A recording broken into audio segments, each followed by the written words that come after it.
Joining us on this very special episode of Ambitious Outcomes with my glorious friend Steve Farmelo. Steve, say hi to everyone. Hello, everyone. Hello. We were practicing behind the scenes because there's a little bit of a delay with Steve, but I think we're good to go now. So there's always a massive delay by the time I hit the button and by the time we actually show up live. We're live. Yay, I see me in the giant background on my LinkedIn profile. It always is a bit, ooh, wow. So today I am super excited to have Steve with me to chat about all things sales, B2B sales, social selling, all the glorious fun things we have going on. And it looks like some of these are working and some of these aren't. Pretty typical. Facebook, YouTube. Okay. Some of them are working, some of them aren't, but we'll see if Facebook ends up sending. So let us know that you guys are here on LinkedIn Live. I'm going to pull it up right now so I can see your comments. So let us know that you're here, where you're joining us from, so we can see it in the comments. And I have it pulled up. So we are going to get into it shortly. So for those of you who haven't joined my Ambitious Outcomes series before, I go live once a month to share my LinkedIn and social selling tips with you guys so you can better your visibility on this incredible platform and also grow your personal brand and obviously your business as well. So when I'm not going live, I am partnering with enterprises and training sales and marketing teams, providing advising and consulting so they can better leverage LinkedIn. And Steve and I have been going live, I guess maybe not live, on video together for over a year now with his Top Gun show. So Steve hosts an awesome show, the Top Gun Show, that interviews amazing business and telecom leaders. And Steve is a badass sales leader with an amazing track record, and he has his own sales curriculum, the Alpha Sales Training Process. And why am I not surprised, Steve, that the name is Alpha Sales Training? Like, not surprised. Exactly. Not surprised one bit. So Steve has used this recently to increase a telecom sales team from 6 people to 35 salespeople, which is incredible. And today we are going to be going over some of our personal favorites, B2B sales tips that are working right now. So Steve, if you can give everyone a little hello and a quick background on you, that would be awesome. I see we have Michael and Adam. Thank you guys so much for joining. So Steve, go for it. Well, Mandy, thank you so much for giving me the honor and the pleasure of being on your show. I try to watch you as much as I can live. Of course, I'm now in the Austin, Texas area. I moved here last year to get out of California and the fires and all that kind of stuff.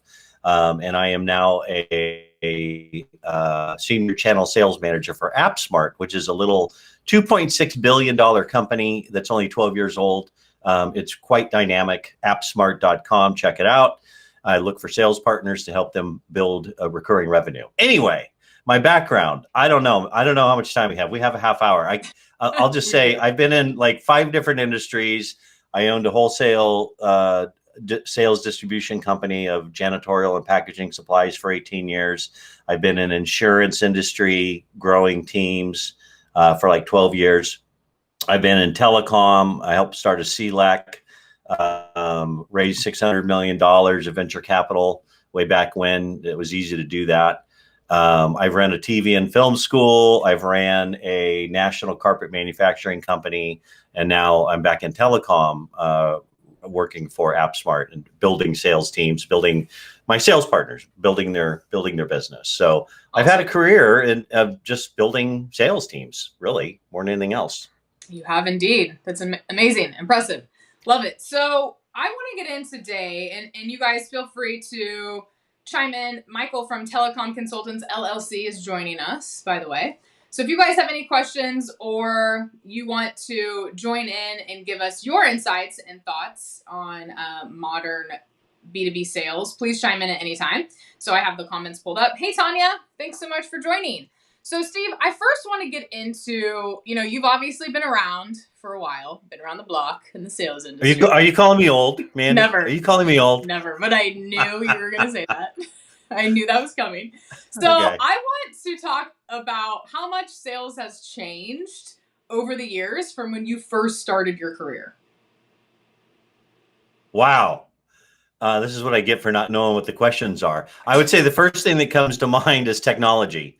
When I'd go out to lunch, a 2-hour martini lunch back in the day, I'd come back and my desk would be filled with the pink notes while you were out, the phone calls and stuff like that. And I think, it just from a technology standpoint, it's good and bad.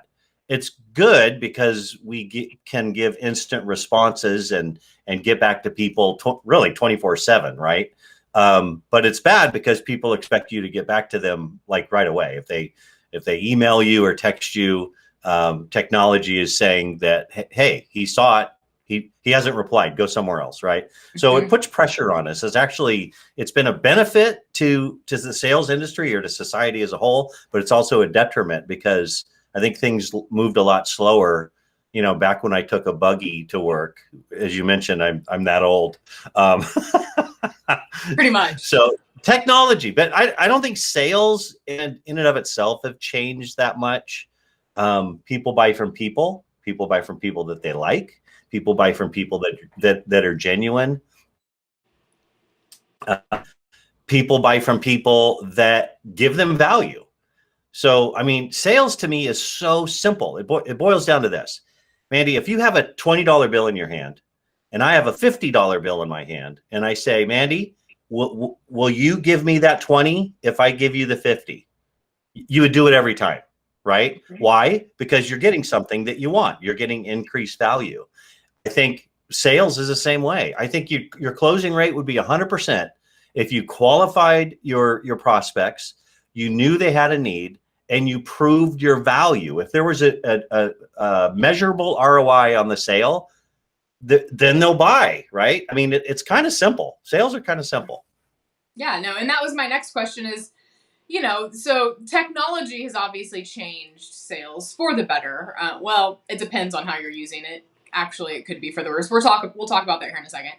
But, my next question was, what has fundamentally not changed? And I think you nailed it with people are still doing business with people, and at the end of the day, if you can show your value and be a human being, that has never changed, correct?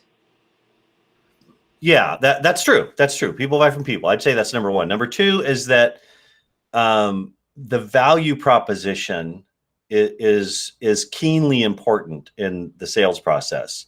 And I would say, just on my history, I bet there's only 10% of salespeople that I come across that can recite a crisp, concise, compelling value proposition of what they do and what's in it for the customer. That hasn't changed.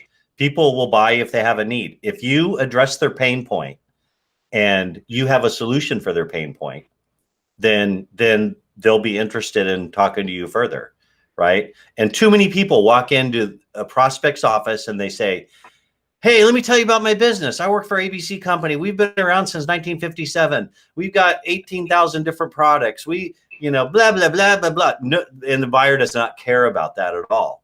Really, sales is about going, tell me about your business. What are your business objectives? Now, we sell technology. You sell, LinkedIn coaching and business development. You sell, what you really are selling is you're teaching people how to increase their revenue and how to connect on LinkedIn and how to get more prospects. Like if you just talked about, hi, I'm Mandy. I have 400 people in my back office. I've been around for 12 years now, and I came from Kansas. Like, I mean, people will probably listen to that because you're you, but like you got to know like what's going on with the customer. What's their pain point? What are the problems that keep them up at night? And then insert your solution to that. And that hasn't changed. That hasn't changed, but you just said that not enough salespeople are doing that. Yeah, well, I think I would say that hasn't changed either. I don't think a lot of people could define their value proposition back, when Hector was a pup.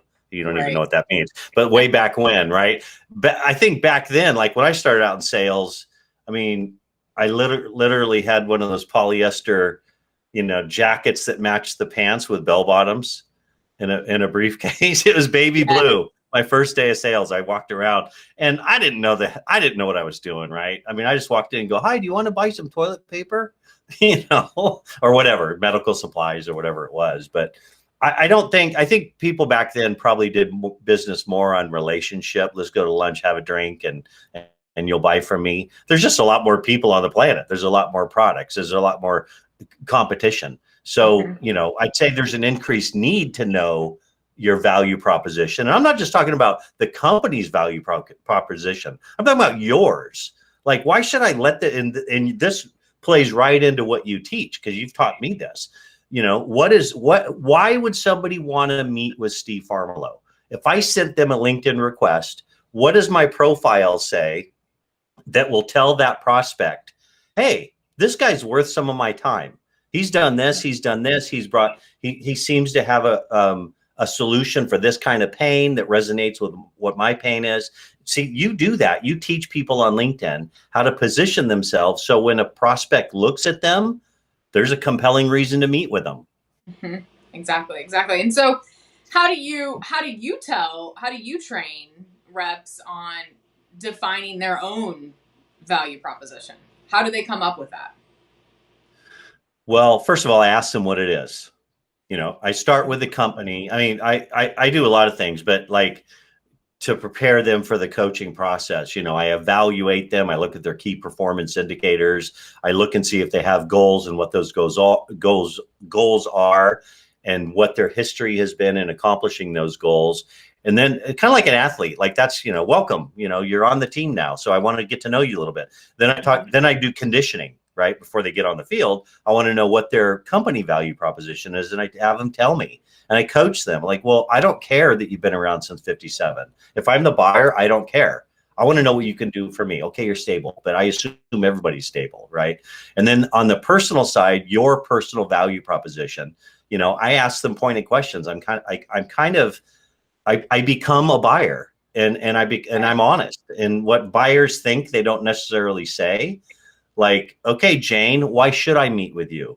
Like, okay, you've been doing this 1 year now. Like, what can you do for me? You haven't even asked me about my business yet, So I asked them, who their ideal customer is, what kind of business acumen are they learning to understand the world of the buyer? Can they speak balance sheet? Can they speak EBITDA? Can they speak, basic, business acumen kind of a thing. So I do a lot of conditioning and getting them ready, which includes branding and marketing themselves and getting into what their defined sales process is and, a bunch of other stuff. I'm not trying to sell my coaching stuff. This is what I've always done in sales teams, Yeah. And that's kind of where I was getting at, is because it plays well into a lot of what we do, which is, empowering SDRs to really be seen and put themselves out there as a trusted industry resource and not another sales rep. So they do have their own unique selling proposition. They do have their own personal brand, and so it kind of plays into what, you're coaching them. They need to have it crystal clear on the company side, of course, but how are they going to stand out individually? And I feel like one of the best ways now in 2021 with modern sales is to be seen as a thought leader, and sales reps can easily be seen as a thought leader in your industry. It's very simple. It's just something that people overthink, and they fail to even attempt to do it because they think it's hard and it's time consuming, when it's really not. So if you are the first person to provide value and insights in your industry and the trends and what's happening in the news, then people are instantly going to see you as a more trusted resource than the Joe Blow that just showed up in their inbox with a giant sales pitch, And so I wanted to talk about that too, Steve, because I don't see enough sales reps doing that. I agree. I agree 100%. I mean, I don't think most, first of all, they're afraid to get started. And I've heard you say this 100 times, like, just post something. I mean, the news cycle will go by in 24 hours if it's not perfectly written anyway, but post some content, I mean, you're great at teaching people how to do that stuff. But I think most salespeople are stuck in email hell, and they'll send out 7 emails to somebody and not get a call. They won't reach out or they won't return. They're safe, hidden behind their laptop, and they're doing business. Maybe even prospecting and cold calling and different things like that. But like, man, I'll tell you, I have done so much business off of LinkedIn, and I'm not the brightest guy on the planet, but I've been consistent. I have the Top Gun show. I've done about 400 episodes. I post, 2 or 3 of them a week. I've been doing it for 3 years, and I give buyers content. When I started the Top Gun show, by the way, hashtag Top Gun show. You can look it up in LinkedIn, hashtag Top Gun show. But when I started that, I had 1,200 connections. And within maybe a year and a half, I maxed out at 30,000. So I've been maxed out at 30,000 connections for a year and a half now. And I've gone in and done like a sample of who's connected with me. And 2/3 of them are C-level buyers of telecom, like 22,000 of them, mathematically speaking anyway, by the sample size I did, are C-level buyers of telecom. They watch the show to get information about telecommunications, new technologies, new providers, new people at existing providers, and I'm not selling anything. I'm just informing them in 5 or 6 minutes. So because I was consistent, because I didn't just post 1 or 2 things and then go, well, that didn't work, because I'm consistent, I've built a brand around that. And I think that's what a lot of salespeople don't do. They think it's going to take a lot more time than it is, and it doesn't. Or they look for instant microwave results. Well, my phone didn't ring, I didn't get an order, so that didn't work. Yeah. It's just I'd say just follow Mandy. Whatever Mandy tells you to do it. That's my advice. Well, and the thing is, like, you touched on a couple of different things here, and one is consistency. So this goes with not just, posting content. And you guys, when we're talking about content, it doesn't have to be your own unique content. You can easily curate content from industry resources and blogs and news. Like, you could do that all day long and be seen as a trusted resource without writing a single unique piece of your own content. Now, I do recommend putting your own 2 cents before you share it, adding some sort of, unique tidbits from your brain that you're sharing, but you don't have to start a show like Steve or like me. Like, you don't have to go to that extreme. It's just a matter of sharing valuable content and being consistent with it. But on the other side of being consistent are the follow-ups, so you can't just email someone once or send them 1 LinkedIn message or even 2 and expect that it's going to work. It doesn't happen that way. And so I was actually just writing a post because I did a poll that kind of blew up. It has like 90,000 views, I think, on follow-up and how many follow-up messages are okay to send. This was a few weeks ago, maybe a month ago. And people were like chiming in, like, you shouldn't be following up and pitching people anyway. And I'm like, I didn't say anything about pitching. I said follow up. Like, there's a massive difference between pitching people and following up. Like, a follow-up can be super simple. Hey, Steve, how's it going? Like, it literally could be 1 sentence, right? It could be asking a question. It could be anything. But people need, like, I think it's like 16 touch points now or something insane. Like, the number keeps going up and up and up. And so that's another thing. And when you're consistent and when you personalize it, you're going to stand out. And that doesn't include going and putting them into your automated drip system that sends out salesy emails every week. Like, that's not what I'm talking about here. I'm talking about genuine follow-up that is personalized. And I think that technology has hindered the personalization aspect of digital sales. And that is why we see sales teams relying so much on automation and their numbers aren't where they want to be, is because they go into their system and they plug in their leads, their prospects, and they just have them getting these automated emails that look like everyone else. And that doesn't work. It works in a very, very, very small percentage. But when you spend a little bit more time to personalize it, you're going to get far greater results than the automated, drip, if you're even doing that, And so I wanted to kind of hear your thoughts on that too, Steve. Well, yeah, I mean, you said it well. I agree with everything that you just said. I would say, to elaborate on that, when I'm working one-on-one with a salesperson or coaching an entire team of salespeople, I pretty much throw cold calling out the window and email blasts. And and even newsletters. Nobody reads a newsletter. They just don't, Mm-hmm. So where I'll start maybe is, and it depends on if it's a existing rep with some clients that they've already got clients. But if it's a brand new rep, then all you can do is build your base through cold calling or campaigns or LinkedIn or that kind of thing. But an existing rep who's like stuck, he or she is selling kind of the same volume for 3 years in a row and they can't get out of their way. They can't get more. Generally, what I do is I build a referral program for them. And I methodically teach them how to tap into their existing customers, identify who the customers are that can give a referral, identify when is the best time to ask them for a referral, and then ask them for a referral. I think the last statistic I've seen is that 90% of customers polled said they would gladly give a referral to, a salesperson that's calling on them, and only 10% of those salespeople are actually asking for it. So there's a gold mine right there. I mean, totally. In our world, in telecom, if a circuit goes down and you jump through hoops and get it fixed, you call the carrier and take care of the customer. And they're like, "Oh, Steve, thank you so much. You saved our business." It's like, great, you're welcome. Who else do you know? Yeah, that you can refer me to? Yes. Here's how you can pay me. Refer me to some of your buddies, Yeah. So people don't take advantage of referrals like they should. No, and it's the low hanging fruit, So Tanya says, do you ever cull your connections to see if they are viable connections? With 30,000, no. I mean, what I've had to do, like if somebody's reaching out to me and they say, "Hey, now my LinkedIn profile is that I can only be followed," I think, something like that, because I'm in that little circle thing that you taught me about.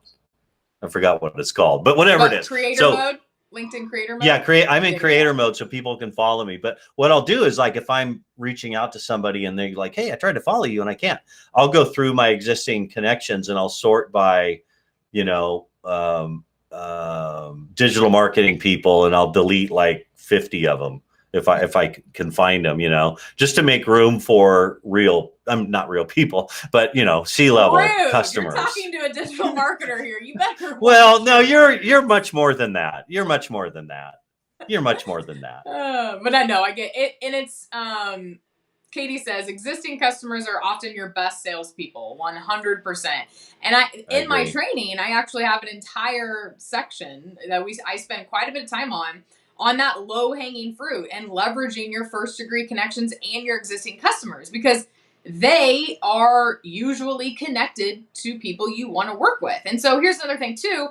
Most salespeople, they don't think LinkedIn is not a priority in terms of like, the moment they meet someone, they're going to go and add them to LinkedIn, right? And so my thing too is like getting that mindset shift with sales reps on, you need to be adding every single person to your LinkedIn network immediately. It doesn't, business-wise, no. I mean, I'm not saying like add your grandma. She's probably not even on LinkedIn, but you need to add everyone on LinkedIn, because the more people you are connected to, the more referral opportunities you have. And then in Sales Navigator, you guys are leveraging Sales Navigator, which you should be if you are using LinkedIn to grow your business. I have a free 60-day trial for anyone who wants to try it out. Send me a message on LinkedIn. I'll hook you up with that.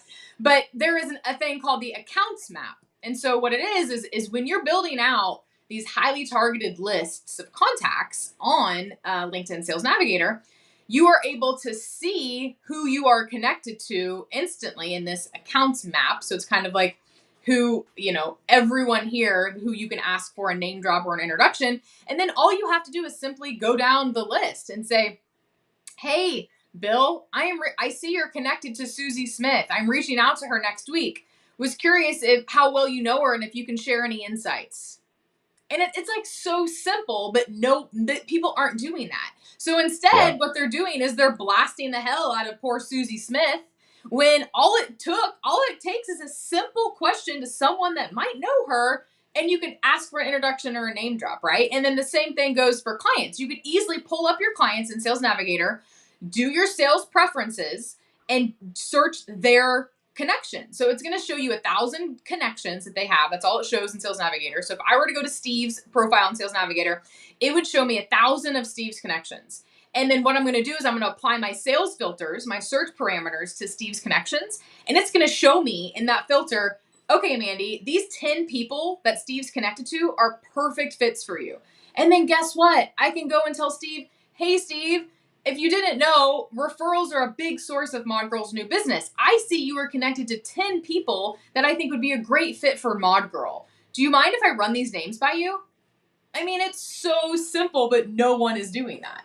Nobody's doing it. Nobody's doing it at all. I want to tail on to something Katie brought up a minute ago about, the referral that customers want a referral. That brings up a point. You asked me how I work with salespeople to build their personal value proposition. I forgot that one. That's a good one. Ask a customer or your top 5 customers why they're doing business with you. Just say, why did you select me amongst the sea of whatever digital marketers? Why did you select me to do business with? And I guarantee you're going to get 2 or 3 things that had never even crossed your mind to build into your own personal value proposition. But if you do that with your top 5 accounts, it's gold.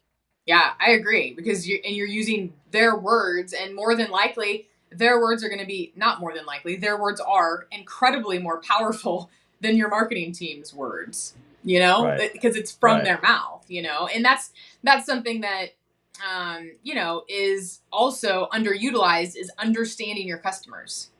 I mean, your customers are the core of sales and marketing, and too many companies are neglecting to really gather those customer insights and that customer data on what their true pain points are, why they really do need a solution like you. And so it's speaking their language and getting to the bottom of it. And that's how you provide that value and insights first. And that's how you stand out, because most people aren't doing that. And that is gold. And that's why, like, these shows, that we host and content we share, if you can get customers to tell you information, I mean, you're already going to stand out ahead of your competition, because they're not doing that. They're taking the easy road and blasting people and hoping that one of them or 2 of them stick every now and then.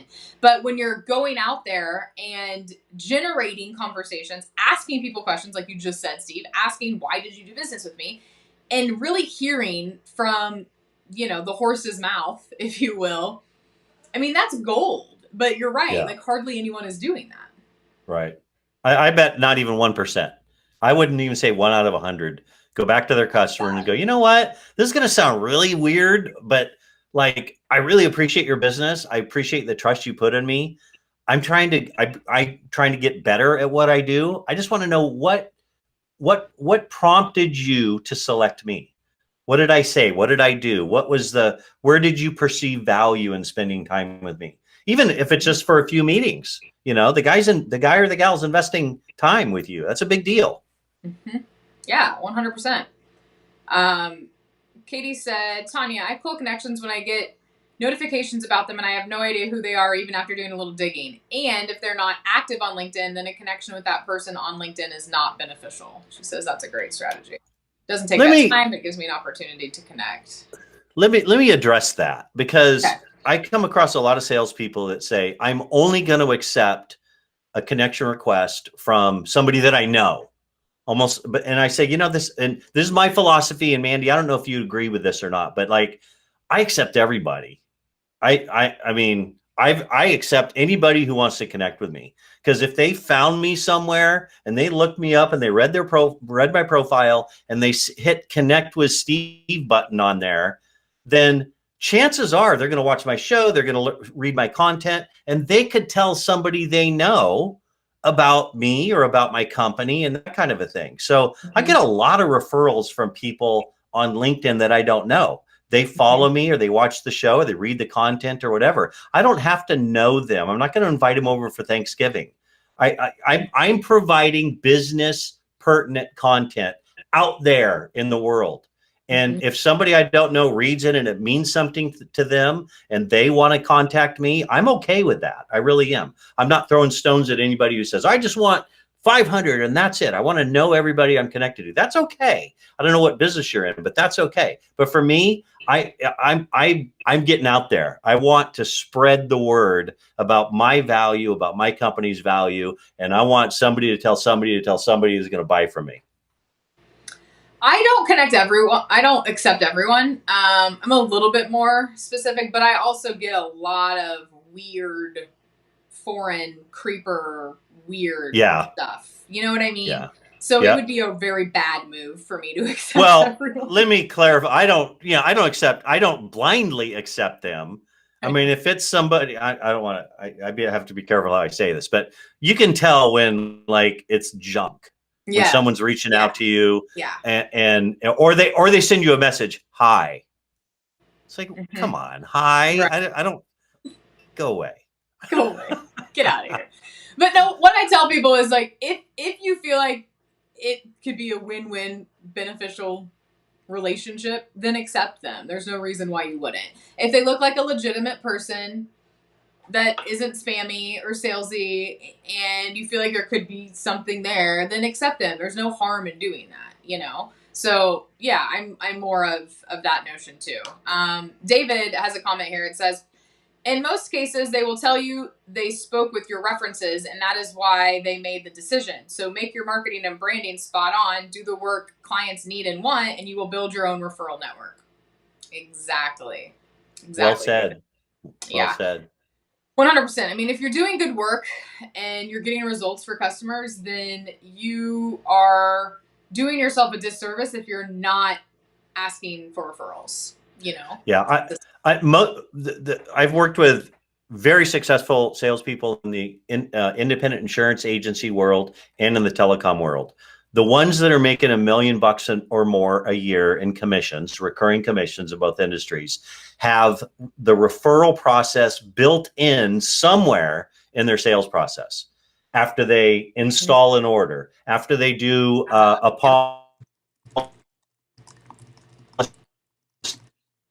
renew, they've got it regimented. They've got it built into their sales process. Mm-hmm. No, I love how you mentioned that. Yeah, you froze a little bit. You're back. Okay. Now you're just super blurry. Oh, now you're kind of back. Oh no, I hate it when that happens. Exactly. That's pretty much the messages I get. Hey guys, buy my stuff. For sure. That's what we're trying to avoid. So we are at the 30-minute mark now. Is there anything else you want to bring up? If you guys who are live, let us know. Although apparently we ticked some guy off because we weren't asking questions, but he's like said he was complaining that he's going to leave. Leave what? Good Dater, our LinkedIn Live, because we weren't communicating with him. I'm not sure if he's still here or not. Anyway, let us know if you guys have any questions, comments, etc. Steve and I could talk about this stuff all day long, but we're not going to because we have things to do. But Steve, is there any points that you want to leave people with? Any tips? Anything? I would just follow Mandy. I would do everything she says. I would watch all of her ambitious outcome shows. I would read her blogs. I would reply to her polls. I mean, seriously, Mandy has taught me more about LinkedIn than everything else I've ever read or anybody I've talked to combined. So that's one tip. The other tip is talk to your customers and listen to them. Listen to them. I agree. Talk to your customers, listen to them, leverage your first degree connections, the low hanging fruit, your existing customers. They're your best source of new customers, and be a human and not a sales robot. Well said, Mandy. Well said.